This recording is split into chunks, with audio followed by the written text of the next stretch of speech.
Hi friends, అందరూ ఎలా ఉన్నారు? అందరూ బాగున్నారా ఫ్రెండ్స్? మేమైతే బాగున్నాము. చూడండి, నాకైతే ఇంతకుముందు ఒకసారి 5 రూపీస్ అమ్మవారి బొమ్మ ఉండేది నాకే వచ్చింది. కానీ ఇప్పుడు 10 రూపీస్ అమ్మవారి బొమ్మ ఉండేది వచ్చింది ఫ్రెండ్స్. చూడండి, మీరైతే ఏం చేస్తారో కానీ తెలీదు. నేనైతే అమ్మవారి బొమ్మ వచ్చింది. ఇంతకుముందు వచ్చింది అయితే 5 రూపీస్ బీరువాలో పెట్టుకున్నాను. ఇప్పుడైతే 10 రూపీస్ వచ్చింది. చూడండి, అమ్మవారి బొమ్మ వచ్చింది.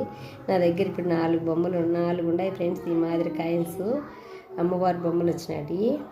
చూసారు కదా, 5 రూపీస్ అయితే 3 ఉన్నాయి, 10 రూపీస్ అయితే ఒకటే ఉన్నది. ఇప్పుడు మళ్ళీ 10 రూపీస్ వచ్చింది. నాకైతే చాలా సంతోషం. ఇలా అమ్మవారి బొమ్మలు వచ్చినట్టు అయితే అట్టి దాచిపెట్టుకుంటాను బీరువాలోను. ఇప్పుడైతే బీరువాలో పెట్టాను ఫ్రెండ్స్. ఎందుకంటే లక్ష్మీదేవి అమ్మవారు విగ్రహం ఉంది చిన్నది నా దగ్గర. ఆయన సత్యనారాయణ స్వామి, లక్ష్మీదేవమ్మ. కొంచెం డబ్బులు కింద పెట్టినా కదా, అందులో పెట్టేస్తాను. ఇంక కూడా పూజలు అయితే అంతాయి. ఓకేనా? మరి మీరైతే ఏం చేస్తారు? నేనైతే ఇలా చేస్తాను. మీకు కూడా వస్తే ఖచ్చితంగా బీరువాలో అయినా దాచిపెట్టుకోండి, లేకపోతే దేవుడి గుళ్ళు అయినా, దేవుడు గర్భగుళ్ళు మనకు ఉంటుంది కదా, దేవుడి రూమ్లో అయినా ఖచ్చితంగా ఇలా అమ్మవారి కాడ పెట్టుకుంటే ప్రతిరోజు మనం చేసే పూజలు ఇంక కూడా అందినట్టే అనుకో.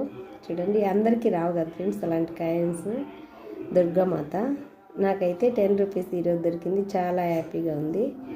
ఓకేనా? మరి నచ్చితే ఒక చిన్న లైక్ చేయండి, షేర్ చేయండి, సబ్స్క్రైబ్ చేయండి. Bye friends. నేనైతే ఇప్పుడు అమ్మవారి దగ్గర పెట్టేస్తున్నాను. చూడండి, 10 రూపీస్ అమ్మవారి దగ్గర పెట్టేస్తున్నాను.